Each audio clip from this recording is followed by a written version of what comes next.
Hello दोस्तों, स्वागत है आप सभी का आपके अपने चैनल कहानी सुनो में।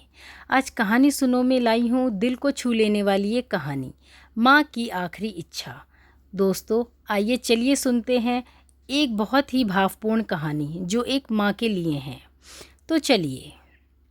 माँ खुद नहीं सोई, हमें सुलाया, हर कहानी और किस्सों से हमें हंसाया, हर मुश्किल और परेशानी को गले से लगाया और हमें दुनिया में कुछ अलग तरीके से जीना सिखाया। जितना भी कहा जाए दोस्तों उतना ही कम है अपनी माँ के लिए। तो आइए जानते हैं इस कहानी के माध्यम से।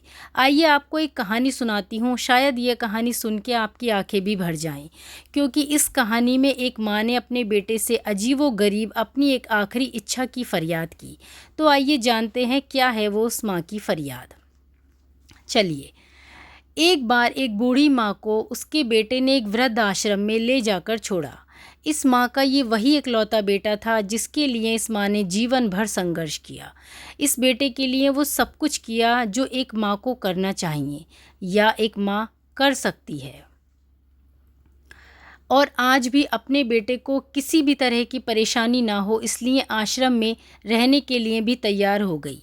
वृद्ध आश्रम में रह रही माँ हमेशा अपने बेटे को याद करती, मगर बेटा केवल साल में एक ही बार उसको मिलने जाता और ना ही कभी उसे याद करता। फ़ोन पर बात कर लेता। कई साल बीत गए। वृद्ध आश्रम से बेटे को एक दिन फ़ोन आया। उन्होंने कहा, बेटा जल्दी से आश्रम आके अपनी माँ से मिल लो, वो बहुत सीरियस है। बेटा जब अपनी बीमार माँ के पास पहुँचा तब वह अपनी माँ को देखा आखिरी सांसें गिन रही थी। बेटे ने माँ से पूछा, आखिरी इच्छा पूछते हुए कहा, माँ मैं तुम्हारे लिए क्या कर सकता हूँ बताओ।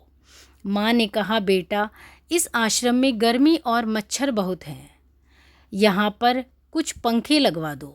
फ्रिज ना होने की वजह से यहाँ पर हम बूढ़ों को कई बार भूखे पेट ही सोना पड़ता है, क्योंकि किसी का दिया हुआ खाना खराब होने से नहीं बचा सकते।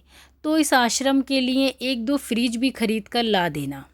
बेटे ने अपनी माँ की सारी बात सुनी और अपनी माँ से पूछा, आपने इतने साल यहाँ पर निकाल दिए पर आपने कभी भी यह बातें मुझसे नहीं कहीं, और अब जब आपके पास टाइम नहीं बच रहा तब आप यह सब बातें क्यों कह रही हो।